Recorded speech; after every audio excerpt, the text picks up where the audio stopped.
Welcome back to Old Souls Travel. I am Turtle and I am here with Bear. And I hope you guys checked out last week's episode because we did something a little bit different. We like to specialize in history, but that one we kind of told you what we thought you should do and should not do when you visit Tulum. Yeah, that video was great, and we got to do a lot of the things that we told people that they should do. Some of my favorite was taking the Instagram photos. That was a lot of fun. And then we went to the cenotes, which were a little expensive, but they really were a great time. And then obviously we went to the beach, and we had a few margaritas beforehand, so it was even extra fun. And finally, we obviously had to have some of the local foods, and we enjoyed that. We had some really awesome tacos that were like 63 cents. So go back, check that video. It was awesome. Yeah, I know we didn't even get to my favorite part. We kind of teased with it. But if you want to know what my favorite part is, it all starts with the story. This was actually my first Maya ruin and the reignition of my desire to be an archaeologist. I was in the middle of a very successful business career and extremely unhappy and working way too much. And I came here, and actually you can't get down to the beach where I was laying, and I was looking up at the pyramids at this beautiful Maya site, and I said, you know what? I got money in my savings, why don't I become an archaeologist? And here we are today, and I'm very, very in love with Tulum still to this day. It's such a gorgeous small site that you need to add to your bucket list. Welcome to Tulum.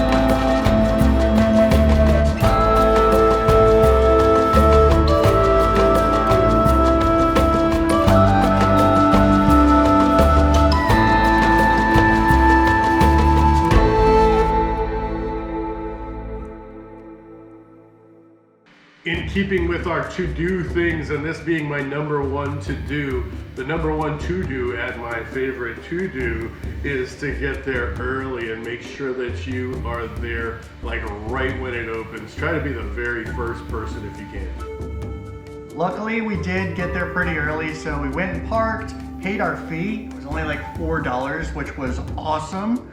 And no matter where you park, whatever entrance you go through, just be ready for a walk. There is quite a long walk before you actually get to the ruins, so I suggest definitely bringing some water, sunscreen, depending on the weather. And we actually brought a water bag, and it's a recommendation that I will pass on to you guys, because there is a chance that you could go swimming, and you want to make sure that your valuables are safe. And then after you walk a little bit, you finally get to one of the main gates. And I still had to duck a little bit, but I did find that this gate, the north gate, wasn't quite as short as most of the other ones I've seen. After you walk through it, it opens up and you can see some of the ruins from a distance. There's a couple of different ways you could go. You could either go to the right or you could go to the left. We decided to go to the left, and then we came around a corner and there was this cool little cave here. So had to take a look inside, and it was like a little cenote, which is really cool. And what I found is in the ancient Maya times, a lot of these cenotes had temples above them, and that was the case here in Tulum. We're standing in front of the temple that would have been put over top of the Chultun. There's a small little area down here that looks like a natural cave, and then you would have had the fresh water that was flowing out to the sea, and they'd have opportunity to take that water at that point. And that was very important ceremonially to the Maya people, and just like it is to us today, and we have to get ours in bottles, they had to make sure that they had fresh water at that time, and they needed enough rain to actually get the water table up high enough to reach their Chultun. So it was very important to be able to pray to the gods to make sure that enough water came out of the sky to have water down below the ground. And right next to this water temple is another one of these gates that would have given the common people access directly to the temple to pray for water. And as we know, water is very important, especially then, because most of it was salt water. So they needed to have an area to pray, and this was a really cool access point. Not to mention, I love walking through these little tunnels. And then we walked over to the next temple, and it was a really pretty walk, and there was a lot of cacti, and I was really excited to see this temple because we saw it from far away and it looked beautiful. Behind me is the Templo de Dios del Viento, which is the temple of the wind god. And it's really at a great location because there's a lot of wind here, so you can see how it'd be very important. And it's just beautiful. And then behind me there's these small little cubes that kind of resemble the shape of the temple. And the idea is that later on they would have these tombs so that the people would come for the pilgrimage and they could just leave their offerings there instead of going all the way to the temple.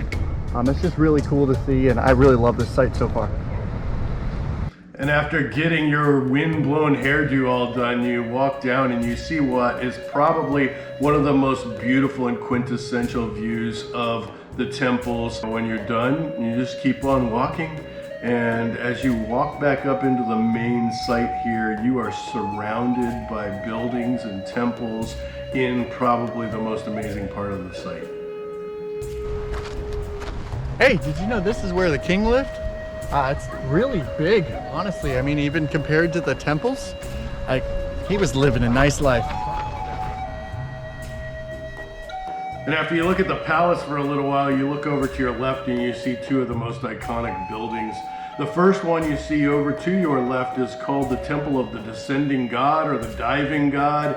And one cool thing is, although we don't know who the Descending God or Diving God was, this is the center of where it is worshipped, and it must have had something to do with the sea, because we're right here on the sea, and the most iconic building that you will see is this one, and it is very special to me. So behind me you see the castle, or El Castillo, and this is the largest temple in Tulum. It's also where they probably did most of their public speaking, and where they would have probably done some sacrificing of humans and animals and things like that. And it's just striking. It really is. And this is the exact building that I had in mind when I decided that I was going to go back to school to be a Maya archaeologist. And you could probably see why.